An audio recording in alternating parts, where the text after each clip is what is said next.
Hello friend, welcome back to our channel. आज हम start करेंगे प्रवाह हिंदी कार्य पुस्तिका फॉर क्लास 6-7 स्टूडेंट्स के लिए। इसमें हम स्टार्ट करने वाले हैं कार्यपत्रक 21। तो हमारा पहला प्रश्न है, दिए गए वाक्यों में से विशेषता बताने वाले शब्दों को छांटकर लिखिए।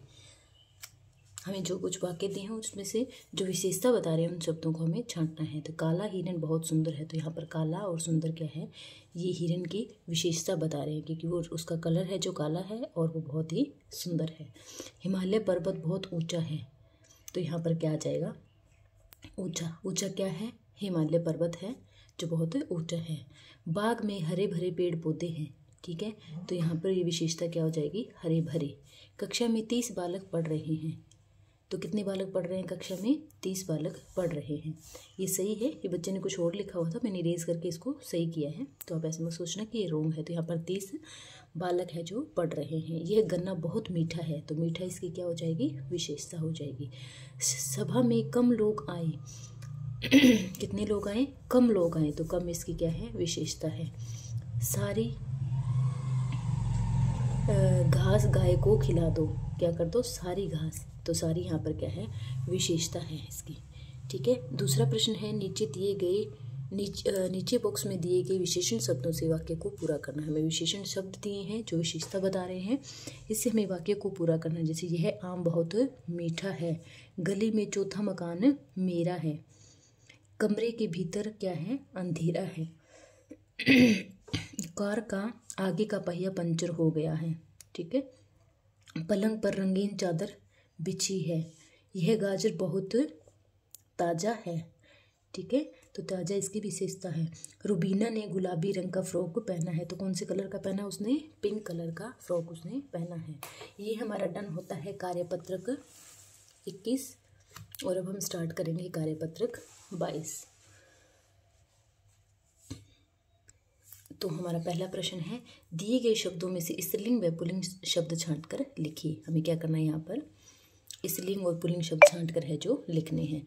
जैसे स्त्रीलिंग यहाँ पर क्या हो जाएगी, टीना, पुल्लिंग राम है, तो ऐसे स्त्रीलिंग माता, राम माता स्त्रीलिंग है, टीना स्त्रीलिंग है, राम पुल्लिंग है, किताब क्या है, पुल्लिंग है, यमुना क्या है, पुल्लिंग किताब क्या है, स्त्रीलिंग है, यमुना क्या है, स्त्रीलिंग है, बैल क्या है, पुल्लिंग है, चिड़िया क्या है, स्त्रीलिंग है, भाई पुल्लिंग है, गायक भी पुल्लिंग है, शेर भी पुल्लिंग है, जोगी भी पुल्लिंग है, और देवी यहाँ पर क्या है, स्त्रीलिंग है।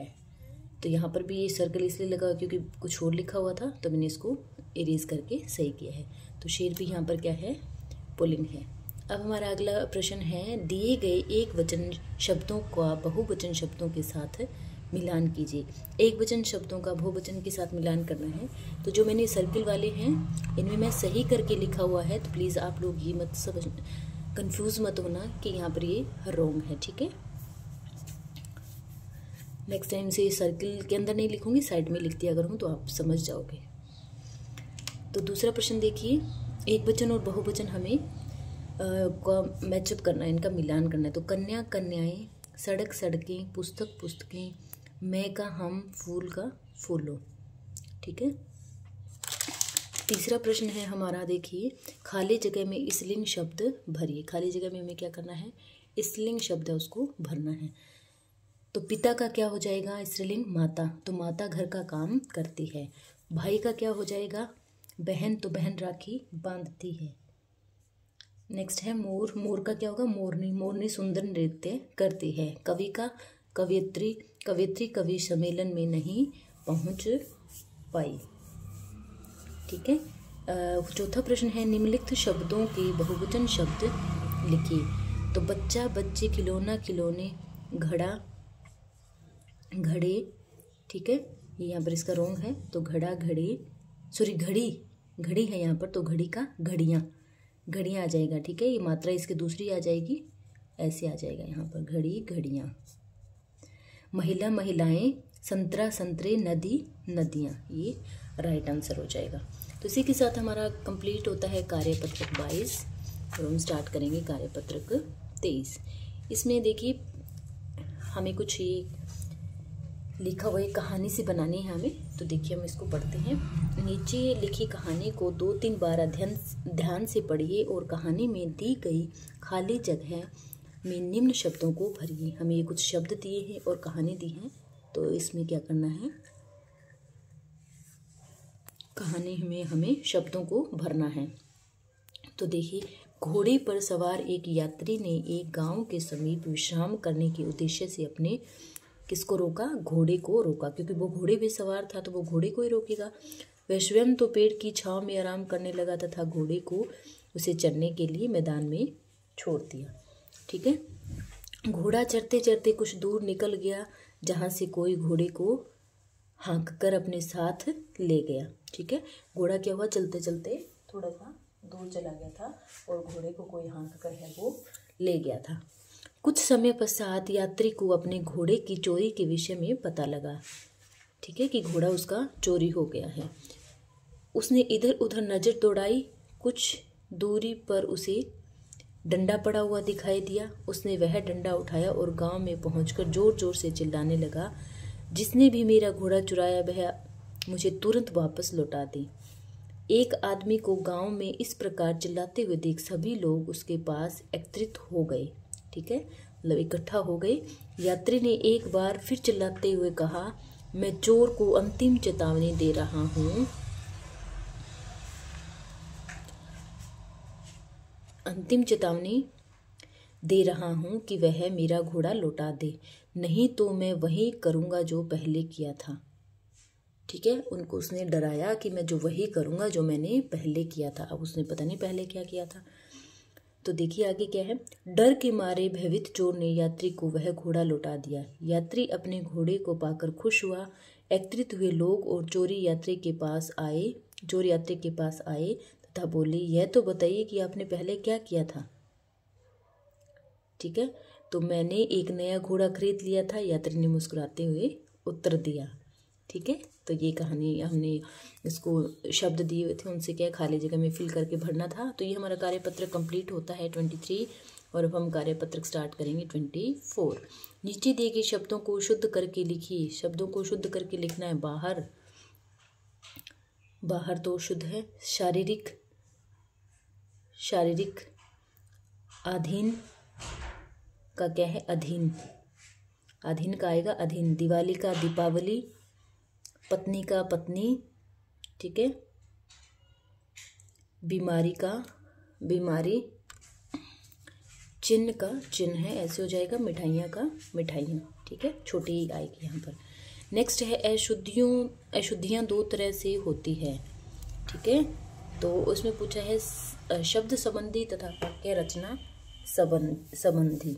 ठीक है, नीचे कुछ वाक्य दिए गए हैं, उन्हें आप शुद्ध करके लिखिए। तो अशुद्ध वाक्य है यहाँ पर और क्या है, शुद्ध वाक्य भी है। तो बाहर से कोई को बुला दो, तो मतलब ये अशुद्ध वाक्य हमें शुद्ध बनाना है, तो बाहर से किसी को बुला दो। वहाँ अनेकों लोग थे, तो वहाँ अनेक लोग थे। मेरे को तुम्हारे से कुछ कहना है, तो मुझे तुमसे कुछ कहना है। नाना जी खाना खा लो, नाना जी खाना खा ले, तो नाना जी खाना खा लो। लड़का पढ़ रहे हैं, लड़के पढ़ रहे हैं, लड़का का क्या आएगा, लड़के। दिव्या को 3 भाई है, तो दिव्या को 3 भाई नहीं है, दिव्या के 3 भाई हैं। विपुल खाना खाता खाता सो गया, तो खाता खाता नहीं, विपुल खाना खाते खाते सो गया। ठीक है, तुम तुम्हारा काम करो, तो तुम क्या है, अपना काम करो। कृपया मेरी बात सुनिए, तो कृपया करके मेरी बात सुनिए नहीं, कृपया मेरी बात सुनिए। क्या आप दूध पी लिए हैं, तो पी लिए हैं नहीं, क्या आपने दूध पी लिया है। ठीक है, तो ये हमारा कंप्लीट होता है कार्यपत्रक 24। अगला हमारा है कार्यपत्रक 25। तो इसमें हमें क्या करना है, देखिए इस गद्यांश को हमें पढ़ना है और हमें क्या करना है, प्रश्नों के उत्तर देने हैं। तो देखिए, गर्मियों के दिनों में एक चिंटी बहुत प्यासी थी। कुछ देर चलने के बाद वह एक नदी के पास पहुंची। सामने पानी था, लेकिन वह सीधे नदी में नहीं जा सकती थी, इसलिए वह एक पत्थर पर चढ़ गई। जैसे ही उसने पानी पीने की कोशिश की, वह सीधी नदी में गिर गई। उसी नदी के किनारे एक पेड़ की टहनी पर एक कबूतर बैठा था। उसने चिंटी को पानी में गिरते हुए देख लिया। उसने चिंटी की मदद करने के लिए तेजी से पेड़ का एक पत्ता तोड़कर नदी में चिंटी के पास फेंक दिया। चिंटी उस पत्ते पर चढ़ गई। थोड़ी देर बाद पत्ता तैरता हुआ नदी के किनारे पहुंच गया। चिंटी ने पत्ते पर एक छलांग लगाई। किनारे पर आकर उसने पेड़ पर बैठे कबूतर को धन्यवाद दिया। तो ऊपर लिखी कहानी के आधार पर प्रश्नों के उत्तर देने हैं। तो पहला प्रश्न है, कबूतर ने चिंटी के लिए पत्ता फेंका। कबूतर ने चिंटी के लिए पत्ता क्यों फेंका? क्योंकि कबूतर चिंटी की मदद करना चाहता था। तो चिंटी की मदद करने के लिए उसने क्या किया? पत्ता फेंक दिया। ठीक है। डूबते को किनारे तिनके का सहारा से आप क्या समझते हैं? तो मतलब है कि परेशानी में थोड़ी मदद मिलना, थोड़ी सी मदद मिल जाए परेशानी में तो भी अपने लिए बहुत काफ़ी होता है। कबूतर के साथ स्थान पर आप होते तो चिंटी की मदद कैसे करते? तो कबूतर के स्थान पे मैं होता तो मैं चिंटी को बाहर निकाल देता, क्योंकि वो उसमें थी ना, तो इसलिए उसको क्या है, उसको वो बाहर निकाल देता। नेक्स्ट है, क्या आपने भी कभी किसी की मदद की है? अपने शब्दों में लिखिए। तो क्या है, देखिए जैसे इस बच्चे ने लिखा है, हाँ मैंने मदद की है, एक बच्चे को कुत्ते के काटने से बचाया था। ठीक है, तो आप भी लिख सकते हो। आपने जो जो मदद की है वो मदद आप अपने हिसाब से यहाँ पर लिख सकते हो। ठीक है, नीचे दी गई स्थिति में आप क्या करोगे? आप क्या करोगे? स्कूल में भूकंप आने पर सभी बच्चों को खुले मैदान में ले जाऊंगा। सभी बच्चों को क्या करेंगे? हम खुले मैदान में ले जाएंगे, भूकंप आएगा तब। घर का पता भूलने पर क्या करेंगे? पुलिस या अन्य लोगों की मदद लूंगा। ठीक है, आप अपने हिसाब से लिख लेना, बाकी मैंने लिख दिया है। घर में चोर घुसने पे क्या करोगे? शोर करके लोगों को मदद के लिए बुलाऊंगा। ठीक है, परीक्षा में प्रश्नों के उत्तर न आने पर क्या करेंगे? ध्यानपूर्वक सोचकर उत्तर लिखूंगा। अभी हम थोड़ा सा ध्यान लगाएंगे कि हमें आंसर कुछ ना कुछ समझ आ जाए क्वेश्चन, तो हमें आंसर भी कुछ ना कुछ याद आ जाएगा। तो ये हमारा कार्यपत्र डन होता है 25। आगे की वीडियो को देखने के लिए प्लीज़ चैनल को सब्सक्राइब करें। Bye bye.